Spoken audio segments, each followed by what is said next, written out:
Welcome to This Week in Missouri Politics on a very busy week. Starting to turn the corner from special session leading into the regular session and the holidays.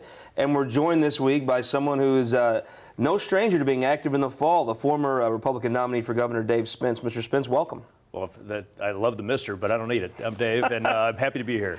Well, Dave, you were the nominee for the Republican Party for governor. We have a very spirited primary this year. We wanted to have you on and get your take. How do you see the candidates sizing up at, I guess, the quarter poll maybe? Well, I think it's a war of fundraising right now.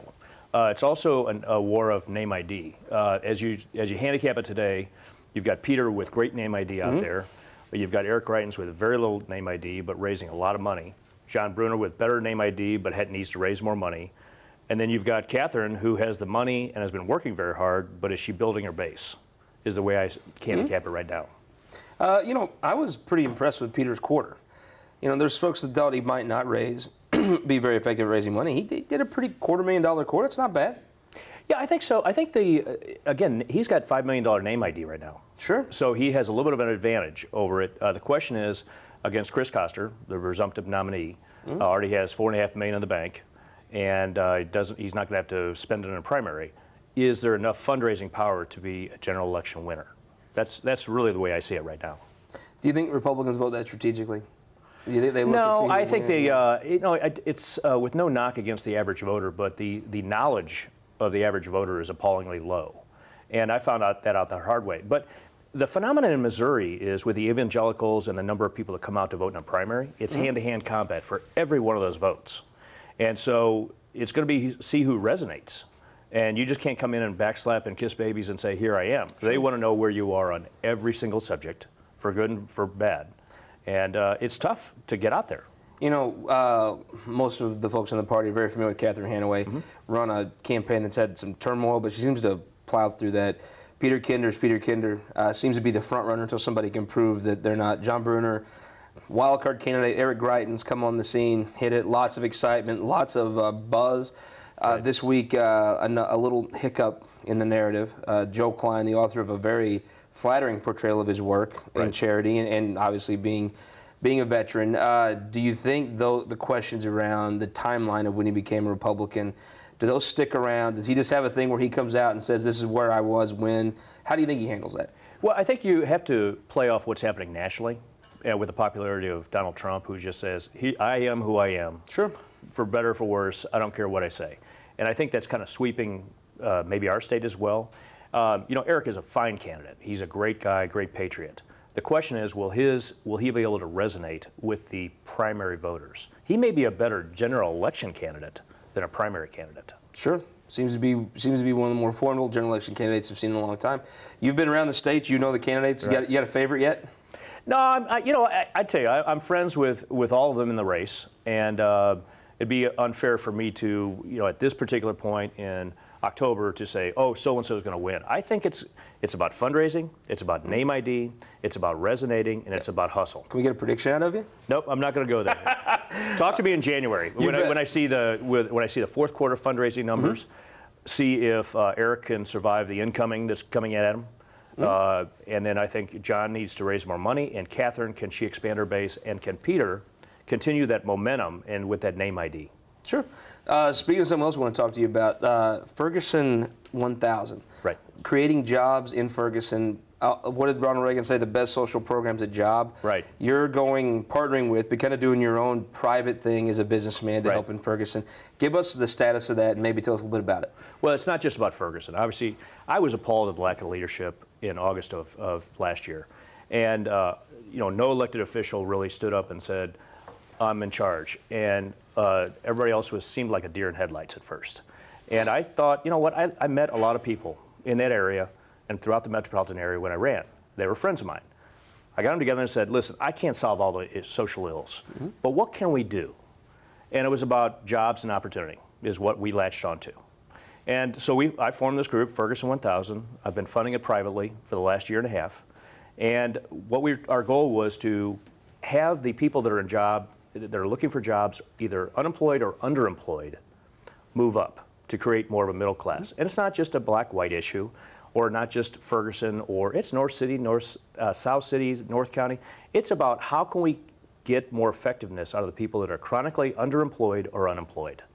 That's the best gift we can give them. Are you satisfied with how it's going? Yeah, it's been frustrating. The not-for-profits that are in this deal are a little territorial when it comes to who gets credit for the jobs, which is really disgusting in my book. I've been trying to work with a lot of these people and say, listen, I don't care who gets credit. Let's get more of the chronically underemployed and unemployed going. Give me some quick takes here. The stadium, you for it or against it? I'm for it, and I'll tell you why. I think that it is our version of the Arch. Our generation, this is what we need to do. Between the NGA on the north side and the stadium, we need a boost in our city. And it's a self-funding, inert to the taxpayers. No one's going to pay any more in taxes. And we just don't need any more bad news in our community. Totally agree. So speaking of good news, the medical marijuana movement had some great polling come out recently. What's your take on that? Well, I see you're a little fuzzy this morning, so I saw you got the prescription. No, I think I'm okay with medical marijuana, but I think we ought to tap the brakes a little bit on full legalization. Because I've been to Colorado and in downtown Denver, and the number of homeless and mentally ill in downtown Denver is unbelievable. And I think we should just tap the brakes and see what the implications of full legalization really is. So this week was a tumultuous week at Mizzou. Chancellor rumored to have a meeting, closed door meeting, 4.5 hours, nobody's talking. What do you think needs to happen to get Mizzou kind of back on track, quieted, and helping partner with producing the jobs you're talking about in St. Louis County? I don't know what's going on behind the scenes. If I knew, I probably couldn't tell you anyway. But Tim Wolf, who runs the system, is a friend of mine. He came from the business world. He was a fraternity brother of mine at the Beta House at Mizzou, late 70s. And I know he has good judgment, and he's an extremely hard worker, and he's surrounded with very bright people. So I'm sure whatever decision he makes will be the right one. Whether it's, keep in mind, if you go back to when you were a student, the old adage, you don't know what you don't know. You think you're invincible. You think you know everything. And now looking back on it, you're like, I didn't know anything. And so some of the people that are protesting, I'm sure, have legitimate complaints. The way they're going about it, I don't necessarily like, but they're entitled to their opinion. Sure. Lastly, the minimum wage. There's a movement to raise the minimum wage just in the city, not in the rest of the state. A, do you think that it should be city by city? And B, should the minimum wage go up? Well, I think it's too much government overreach to dictate the minimum wage. First of all, I run a company with 250 employees. You can't find anybody at minimum wage. I mean, you cannot find anybody at minimum wage. I just think market forces should take place. If labor's plentiful, wages are going to stay down. If labor's tight, wages are going to go up. And those are just called supply and demand. And I just don't like the government being involved in it. I think it sounds great in theory that $15 would be the minimum wage. But talk to my friend Jimmy Williams, who runs 10 McDonald's, and he'll tell you, I'll have fewer people and more automation. Sure. Last question. Businessman, big voice in the party, still has a large following. Do you have a pick for president yet? It probably goes, I'm a little manic on this or, whatever. Right now, as we stand today, I've had the good fortune to meet 6 or 7 of the people running. A couple of them I call them really good friends. John Kasich I would consider a good friend. Chris Christie I would call a good friend. I was good friends with Scott Walker. I think Rubio, if he can just continue to be there and be consistent, he really has the total package. And if you get the right vice president with him, like a Kasich or somebody like that, I think it would be a formidable ticket. Dave Spence, thank you so much for being on. We'll have you back in January once you've reviewed those numbers, see if we can get a prediction out of you. Can I take that back? No, just kidding. Thanks for having me. I appreciate it. Thanks so much for being on, and we'll be right back with our Opinion Maker panel. We'll discuss this interview and other things, and we'll leave you with this week's leading Missouri economic indicators.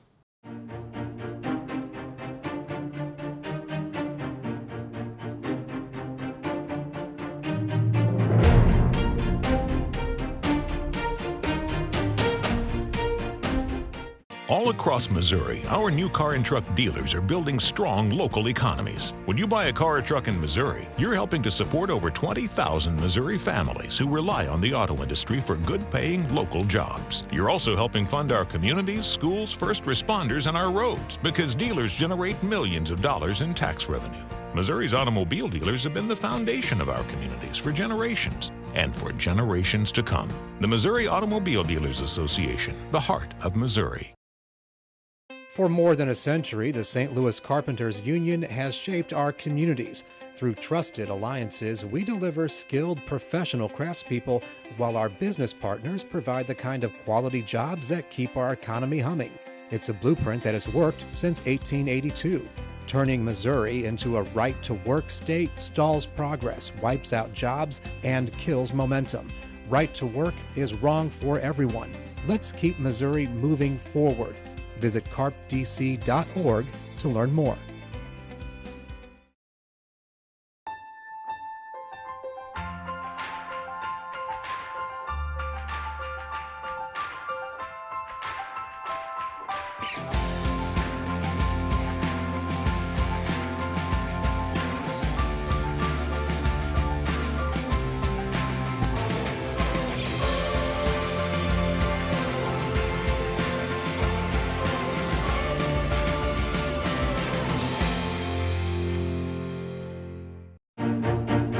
Welcome back to This Week in Missouri Politics. We're joined by our opinion maker panel now, starting with the first time on the show, Nick Maddux. Very glad to have you on, sir. Thanks for having me on, Scott. Friend of the show, been on a few times. I guess we just had a guest to call on, so we called. I saw John Lamping yesterday and said, "You're staying out of politics, right? Because if you're not, Joe Lakin will no longer have the best hair." So Joe Lakin is back with us. Representative Tracy McCreery back on the show. Thank you very much for joining us. Thanks for having me. And the first time we had on the show, very excited to have the Minority Leader of the Missouri House, Jake Hummel. Jake, we just heard from the former nominee, the Republican nominee for governor, talk about the field. How do you size up the Republican field? Well, you know, I mean, I think it's interesting. I think obviously the clear number one in the race, I think, is Peter Kinder at this point. I think his name ID is through the roof. He's been on the ballot for years. Missourians are used to voting for him. I mean, I think that I think it's going to be hard to mount an effective challenge against him. Tracy McCreery, is there a candidate on the Republican side that you just assume not run against?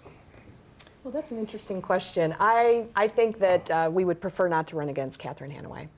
There's a contrast there. Yeah, she's a strong lady. Speaking of Catherine Hanaway, Nick, you're with the Hanaway campaign. When you heard Dave Spence, he's been around the track. When you heard him size up the race, what'd you think? Well, I thought that we ran a CEO for governor, as he did. It didn't work against Governor Nixon. And when we look at this election cycle, it's going to be a law and order election cycle. And so the only prosecutor in this race is Catherine Hanaway for the Republican primary. And so I like those odds. Joe Lakin, you're with Victory Enterprise. You're in line with the Greitens campaign. What did you take of Spence? It seemed I kind of read between the lines that Dave Spence may be leaning towards Greitens. He's just kind of seeing how things shake out. Well, that wouldn't surprise me. I think, as this campaign's gone on, I think you've seen people who've supported other candidates before. Eric got in the race, moved his direction. I think we'll continue to see that. I think, you talk law and order. There's nobody better than a Navy SEAL. Well, we got you two guys here that are both working on this campaign. What's going to be the most important thing at the end of the day? What will this race hinge on at the end? I think it comes down to who can beat Chris Koster, and I think Eric Greitens is far and away our best candidate. Well, what will be the most important factor, Nick, in who wins this race? I think turnout, grassroots, getting out. I mean, at the end of the day, with this many candidates, you're going to know all 130,000 voters that vote for you when you're the winner. You got to know who they are. All right, so prediction here. I think we know who these guys are going to predict. Jake Hummel, who do you predict wins that primary? I think Peter Kinder wins the primary, hands down. Even if Greitens outraises him 6, 7, 8 to 1, he still wins. I think that Peter Kinder has been on the ballot for a long time. He's had several Democrats run against him over the years. He's been successful every time in strong Democratic years. He's been able to get some votes across the aisle. I think he's going to be the guy to beat. Does that worry you a little bit, his strength in St. Louis City? I mean, he has some pockets of support in a general election that most Republicans don't have. Is that concerning to you? Sure, absolutely. I mean, look, I'm thoroughly supportive of Chris Koster. I firmly believe he's going to be the next governor, but absolutely that worries me. I mean, anytime that someone can take votes away from our side of the aisle, I think we need to be concerned. Who do you think wins, Tracy? Bruner. You think Bruner, huh? Yeah. It seems like some people, that is a surprise pick, but it makes kind of sense. He can fund his own campaign. He's ran before. He's got a lot of grassroots support. So you believe Bruner wins? Yeah, based on what's going on at the national level. People are attracted to Donald Trump and Ben Carson, totally political outsiders. And also, Bruner has the ability to self-fund. So no matter what happens, even a week before the election, before the primary, I think he'll be able to dump in a bunch of his money and carry it over the finish line. Let's talk a state issue now. The medical marijuana issue is being brought to the front. Now, it's, just to be clear, it's a different issue. It's not a legalization. Right. It's a doctor-prescribed thing. There was a poll by the state poll by Remington came out 70% in favor. The St. Louis Business Journal, which was interesting to me because that's not the folks you would think would be supportive, it was over 80%. Where do you see that issue at right now? And is this a thing, if it's on the ballot, do you see it passing? I do see it passing, and I do hope it's on the ballot coming up in November of 2016. We're in the process now of gathering signatures pretty soon. I think that that issue is a great example of society really coming along, and a lot of us know people that have been patients that use medical marijuana, and I think it's time that the state of Missouri stops treating patients as criminals. And also, legislators should not be interfering in a doctor-patient relationship. I say legalize medical marijuana and let doctors prescribe what is best for their patients' care. Do you see this issue, Jake, come along? And if it is on the ballot, does it help Democrats? You know, I can't say whether it helps Democrats or not, but I absolutely agree with Representative McCreery there. It's come a long way. And, you know, there's multiple reasons why doctors prescribe medical marijuana, but a lot of that is pain management. And I've been through family members with cancer that have gone through very, very painful times in their lives. And whether or not that would have been prescribed, you know, I doubt it in that case, but I can understand people suffering and needing something that works better for them. It doesn't make them sick, you know. I mean, there's a lot of reasons. And I just think that we've had society goes through these issues. We all know someone that suffered, and I think it makes a difference. Joe, this issue seems like it's coming on. I don't know if it's here yet, but it seems like there's a conservative argument for why do I want to work an extra 10 seconds to pay more taxes to control what somebody smokes? I mean, who cares? Yeah, no, I think it certainly is an issue that's moving in the direction of the proponents. I, for one, you know, sort of as an unaffiliated observer on this, you know, watching their efforts nationally, I know they've worked in Oregon, I believe Washington State, Colorado. You know, if I was designing a national process for them, Missouri probably wouldn't be the next place I'd go. So I think it's interesting that they're moving here, having worked both on the pro and against side of ballot measures. I know the threshold to get something passed is significant. So, you know, I think it's you know, predictions that it will be law, I think, are probably premature. I think they've got a lot of work to do yet. Nick Maddux, is this issue arrived or is it still coming? I think it's still coming. I think for us to see the legalization of medical marijuana across the board in Missouri, it's going to have to be a very simple ballot issue. This week we saw one come publicly. That was 16 pages, I believe. It's like an 85% tax or something. Good Lord. You know, that sort of thing, I think most voters vote no because they just don't know what's in it. There's too much in it. So it's got to be something simple. I vote no on 8.5% taxes. Who in the world, an 85% tax? Yeah. My God. And really the money going a lot of places with Yeah. a lot of discretionary power behind it. So, you know, I think if it happens, it's got to be something simple that voters can vote yes across the board on. So we'd be the 24th state. You're predicting if it goes in 2016, it doesn't pass? If it's in November, it's got a good chance. If it's Yeah. August, probably not. Joe, if it hits the ballot in November, are we the 24th state that has medical marijuana? I think it depends on how it's drafted. Really? Tracy, if it makes the ballot, do you believe we are the 24th state to enact medical Yep, marijuana? without a doubt. But legalization, I think, maybe a step too That's far, a right? whole other issue, sort of, and that's a step too far, and that's a different conventional conversation. wisdom. I let Dave Spence that interesting point, Jake. You do medical marijuana, you see the effects of it, you get some real-life testing, make sure that what you think is going to happen is what happens, and then move forward with it. If other people want to do legal later, but the medical side seemed to be a consensus that it's time to maybe test the waters now. Sure, I would agree with that assumption. I think we are a very, very long way off from even attempting legalization in full. Medical marijuana we're very close. Nick, U.S. Senate race. I mean, it seems like there's a conventional wisdom developing that Jason Kander's running a great campaign. He's doing everything you would do. Roy Blunt is running his typical great campaign. There's a disconnect, though. The Washington folks, is Jason Kander running against a field of really against other states that have better chances for Democrat pickups? I think you're right, Scott. Jason Kanter is running a race to get outstate money from the Democrat Party, is what he's doing right now. For him to compete against Senator Blunt, he's going to need the outstate money to come in and prop him up. There's just not enough money in the state to run that campaign and win. And so right now, that's what he's doing. making that case. Jason Kander right now seems like he's running against Wisconsin, more Democratic states that have chances to flip seats and get a Democratic majority.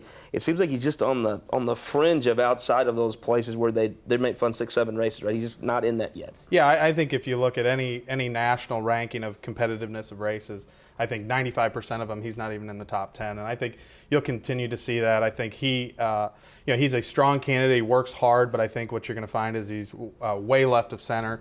Democrats who have won in Missouri have really run as more moderate candidates. He is certainly not that. I know this week he, sort of refused to take a position on sanctuary cities, which I think everyone here would even agree that, it's way out of the mainstream, even for a Democrat in Missouri. So, I think Roy Blunt's outraised him 3-1, building a great organization statewide, and I think he's going to have a lot of trouble catching up.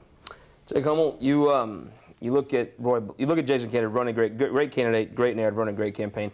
Roy Blunt's tough. I mean, you look at a Roy Blunt fundraiser, you see Jeff Abusi there. He has a heck of an operation. He doesn't make mistakes. Absolutely. It almost would seem like everything's got to go right for Kander. And at the end of the day, do you see him cracking into that top 6 or 7 races, the National Interest Fund?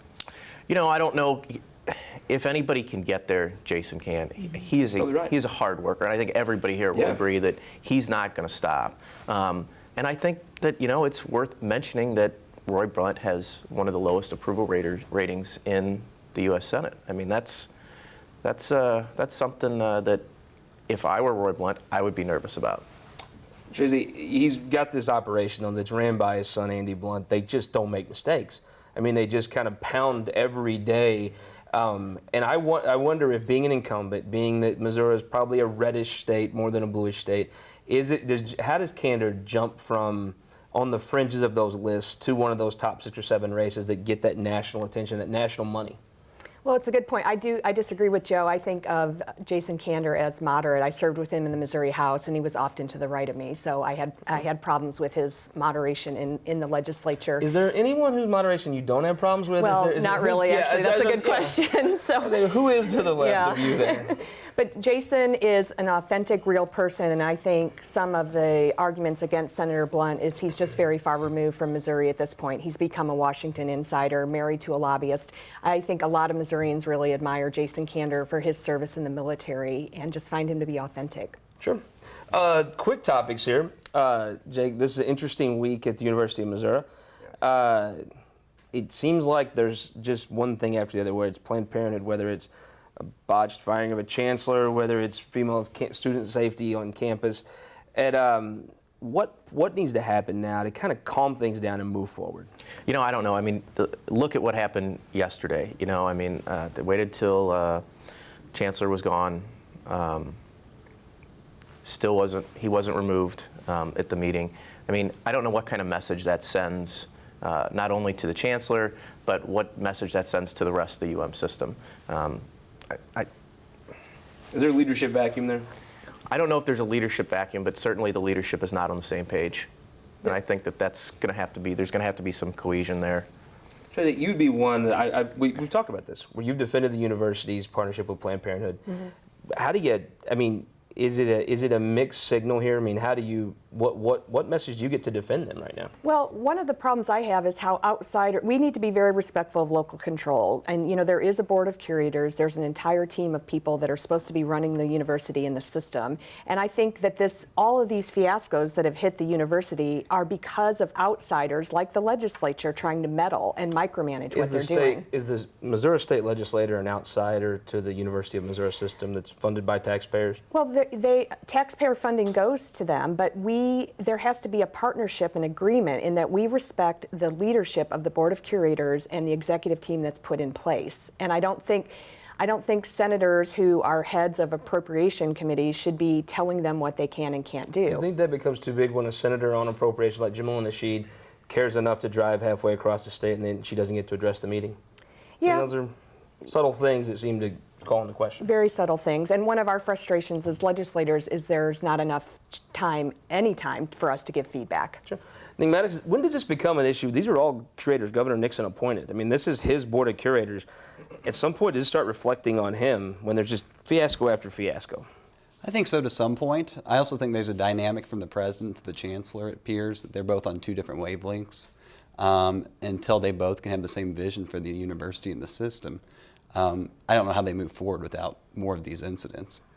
Joe Lakin, you're working on some stuff that would be good for the university. I mean, what are some things the university does going forward that instills some confidence and it's good for the state if the university does well. What are some things that help pull that together and start seeing some good things happen out of Columbia? Well, I think the first thing is to get the offense to score a couple touchdowns. But, Got it. you know, I believe our universities are an economic engine for our state. And obviously, we've seen in the last few months politics spill over. You know, the idea that our state universities would be free of politics, I think, is naive. And so, you know, I think we've seen some of that spill over. But, you know, I think at the end of the day, our universities are doing a nice job.